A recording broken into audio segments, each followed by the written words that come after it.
Morning, brothers and sisters.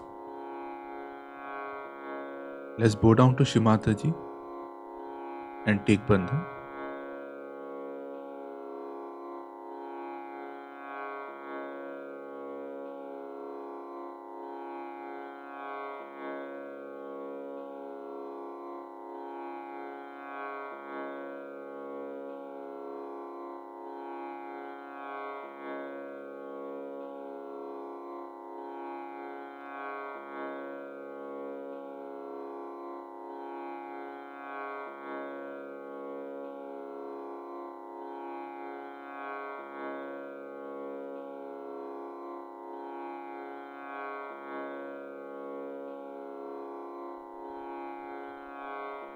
Ganesh mantra.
Our attention,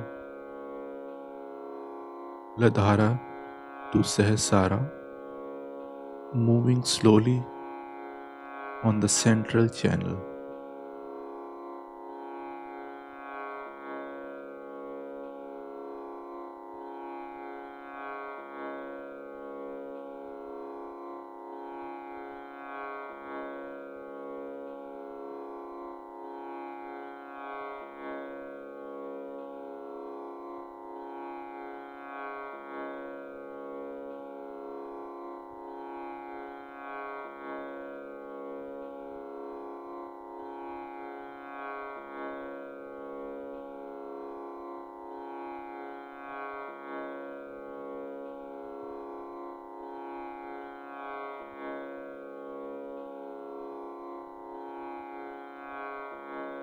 Keep our attention steady on Sahasrara.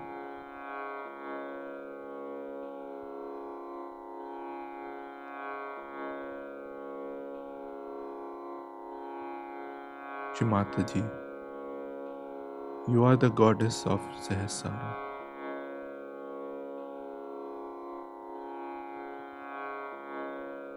Bless us with thoughtless awareness today.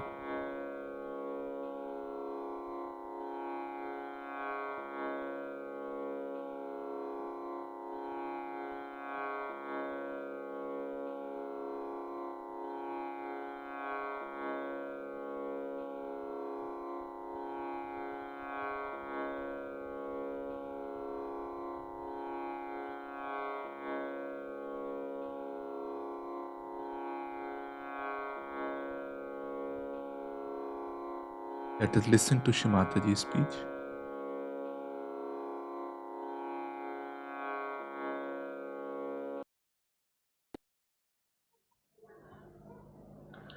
Today we are here to worship the resurrection of Christ.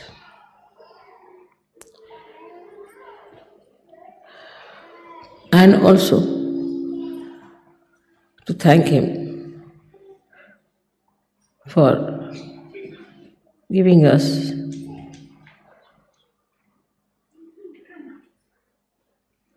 an ideal life of a saint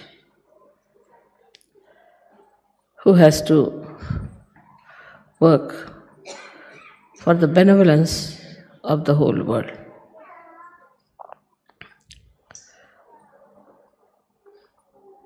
We talk of Christ we sing of Sri Ganesha.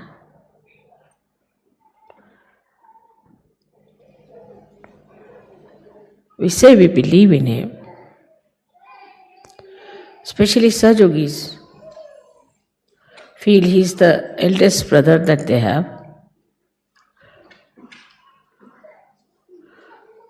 And a tremendous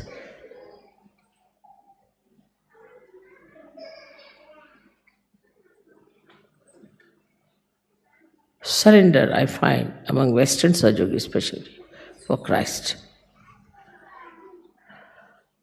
Because they were born in Christian religion, perhaps maybe, or maybe that they found Christ's life a very special one. But to Sahajoga, he has to be much more than that. And to you Sahajogis,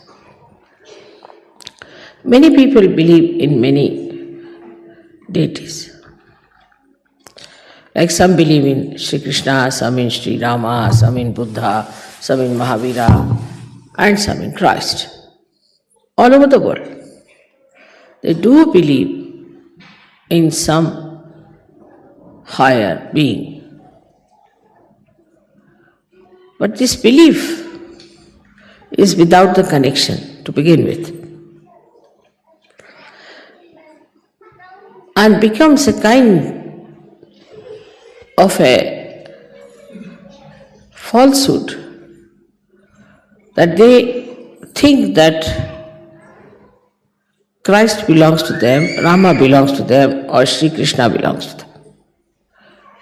That they are the possessors of all these deities because they have obliged of believing into. And that is how most of the faiths have come. And though they ardently believe in Christ, all these faiths have failed. Because when they believed in Christ, they believed that through Christ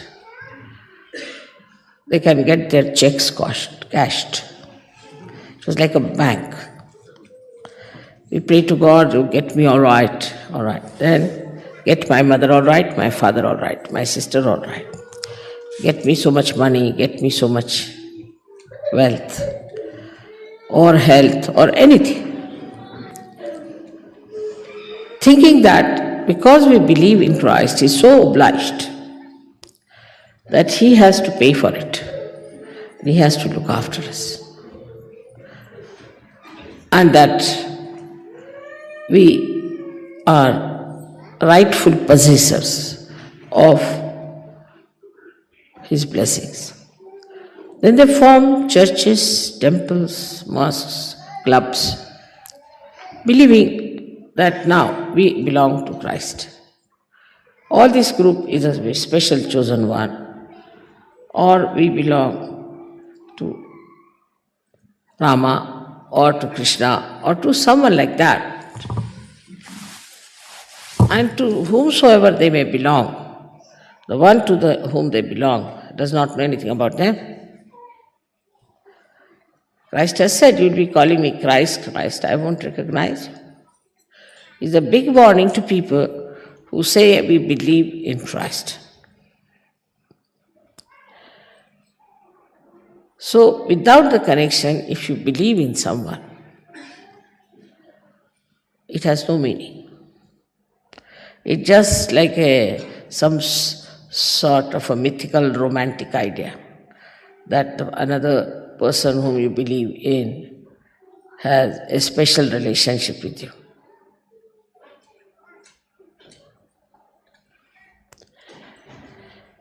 So this assurance that I believe into something, or this assumption that I believe into something, because I believe into something, I have every right to get all the blessings that I ask for, is a myth, as you must have realized after Sahajoga. But when you become a Sahajogi, then you have got your connection with all of them and with Christ. But this connection, again, in a subtle way, is the same style. For example, what we try to do is to ask again that this should be done, that should be done. My agya is caught up, mother, please clear it out. Or I've got headache, so please put it right. Because you believe in Sahaja Yoga, you expect Sahaja Yoga to feel obliged. That see now, they believe in me, but it's such a great obligation. So Sahaja Yoga must do something for you. Whether you do anything for Sahaja Yoga is not important. Only because you believe in Sahaja Yoga. Because Sahaja Yoga has given you realization, so Sahaja Yoga has every obligation that it should look after you. I'm in Sahaja Yoga, still why should I suffer? I'm in Sahaja Yoga, why should my mother not be all right? I'm in Sahaja Yoga as if sort of a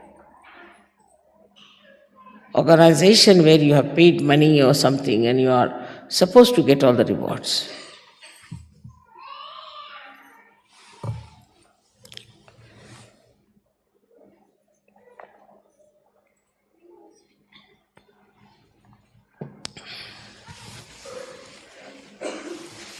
But now let us see, after Sahaja Yoga, what should be our attitude, which is same. The first is that now I am a Sahaja Yogi. And now I am connected to Christ. So, what is my responsibility? Christ felt responsible for the whole world. He is described in the Devi Purana as the support of the whole universe. As soon as you are connected with Christ, the whole attitude has to change. So, to be connected with Christ means, what are the qualities of Christ you have imbibed within yourself? That's the minimum of minimum. What did you get out of his life?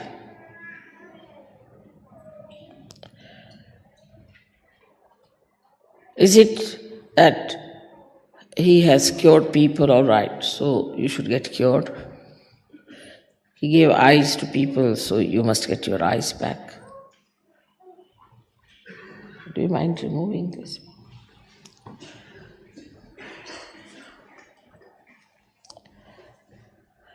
Or is it that his life, which you have enshrined,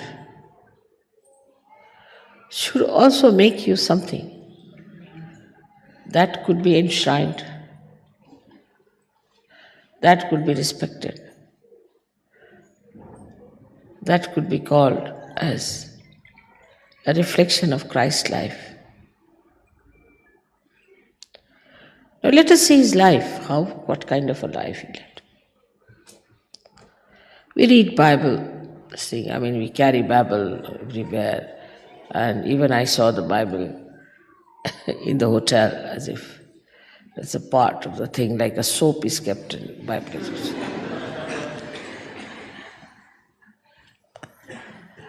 Of course, I read it. I don't know how many read it. But then it doesn't become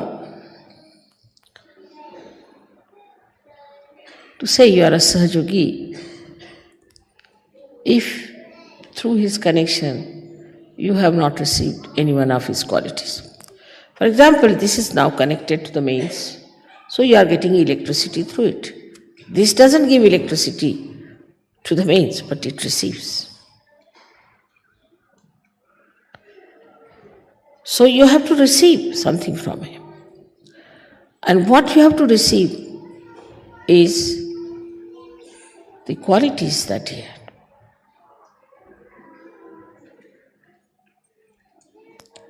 You might say because Mother, he was divine.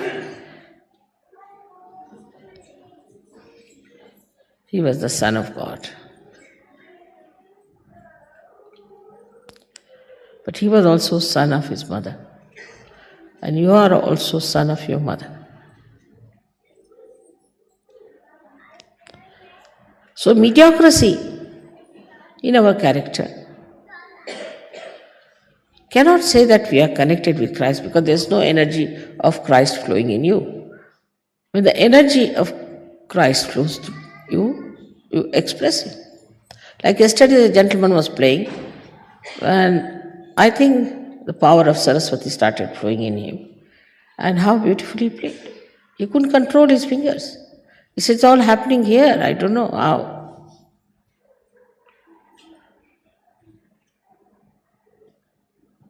So throughout, if you see his life, he was a person who was all the time bothered about the benevolence of the world. How clearly he went and talked to the priests and told them that you don't understand me because you are blind. He told them that he knows his father and his father knows him, but you do not know me nor you know your father. So openly, blatantly, he was talking. He was not afraid that he will go to jail. He was not afraid that by saying such a thing, the ego of others will be challenged. Because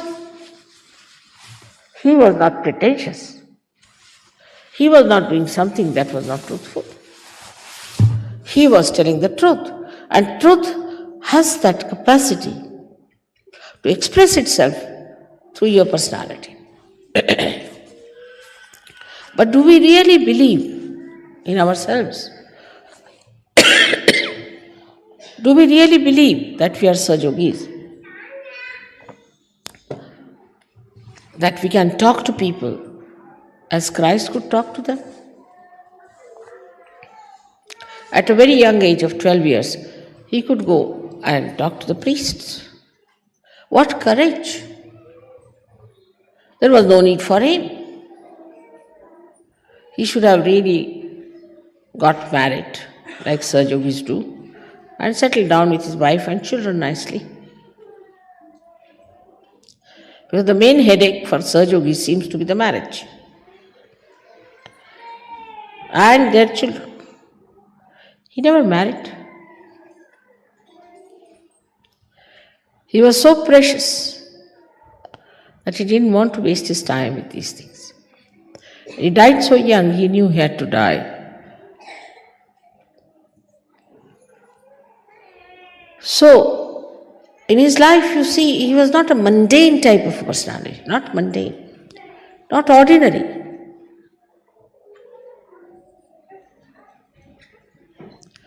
And when he spoke with such confidence, with such knowledge of truth, that people did believe him, had to believe, they couldn't help it. This power you too have, and you can do the same. But the way he used his power, why can't we use? Because we are not intense about it. Our attention is on something else, which is quite frivolous, which is useless. All right, we are Sajogis. So what do we think? First thing we'll think, now today is a puja, what should I wear? Then I haven't yet pressed my clothes, or my sari is not all right. I have to match it, and how to dress up. All these frivolous things first come to our house, our brain. Or in the morning when you get up in your ashrams or anywhere, What do you think? If it was Christ, he would say, I'm sleeping still. I have to meditate. I have to be one with the divine. He would not say, no, the divine will look after it, it's all right. The divine will meditate for me. Yeah. After all, Parama Chaitanya, it has to meditate. Why should we meditate? We are all Sajogis. Everything is Saj. So let the divine meditate for us. We can't get up in the morning. It's difficult. We can't. You see, just can't. But then you can't be a Sajogi. You are supposed to be connected with all the deities, not only Christ. And here you can't even get out of your bed to meditate. While all the deities are already up there, waiting for you to get up, that's all. They can't understand what's happening to these Sajogis. How can they be so low? After all, Mother must have given them realization, thinking them to be something great. How did they get realization? They're so ordinary, so mundane, so useless. The deities start wondering, why Mother gave them realization? Because a person who cannot enjoy his meditation cannot be a Sajogi. That's the first sign of a Sajogi, that he looks forward to that time when he can meditate.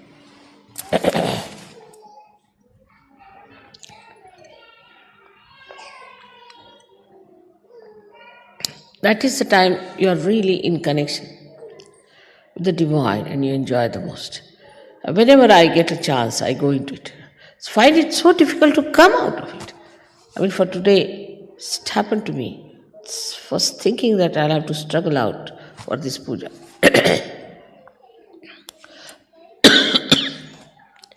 I'll have to work it out. I don't know how will I get out of this meditative mood. But surprises so many people. He's brought something for me to.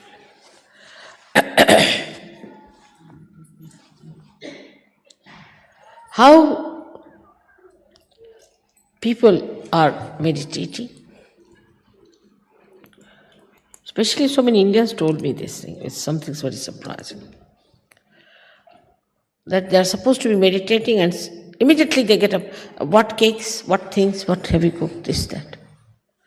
There's no slumber of meditation in them. They just start thinking about food.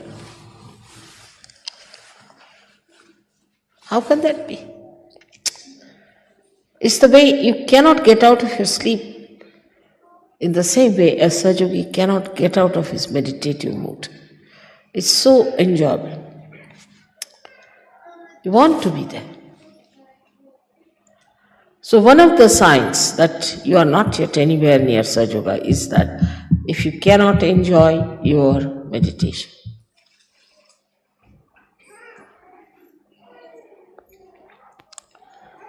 Imagine if you enjoy a television show or anything, you have to see it, isn't it? You cannot just say, all right, I'm sleeping now and I'm enjoying the television. So you have to be awakened to it. But that awakening is within. And there you see your own connection. It's a joy that I cannot describe really. There's only one word for that, is Nirananda. It's just, Nira means only the joy, absolute joy. And who would like to give up the joy for what? For a cake or for a tea or this. I mean, just think of it. The joy is so deep, so intense, so beautiful. I don't know what else to say. You have not tasted the ambrosia. The Ramanuja said as if the ambrosia is trickling down on your tongue. It's like that, the taste of it. But what I find, that the depth we have not touched, which is within us. All of you have that depth. That not that you don't have. I have not given you realization because you are just there, here, because you have that depth within you. You are special people with that depth. But you haven't touched it. It shows you haven't touched it. Supposing it's like a well full of water, but you are still dangling somewhere in the middle. You haven't yet touched that depth. Because once you get into that, you get completely drenched and lost. But if that is not the situation, that shows that you are still somewhere dangling in between, and any time you can come high and dry. So you have to judge yourself. This is the time for you to judge. You are in connection with Christ. He achieved his resurrection, by which we have to achieve our resurrection. But what have we done to achieve that resurrection which he has achieved?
Shri Nirmala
Shri Mataji, for this beautiful collective meditation. Yes, Shri Mataji. Let's bow down to Shri Mataji and take Bandhan.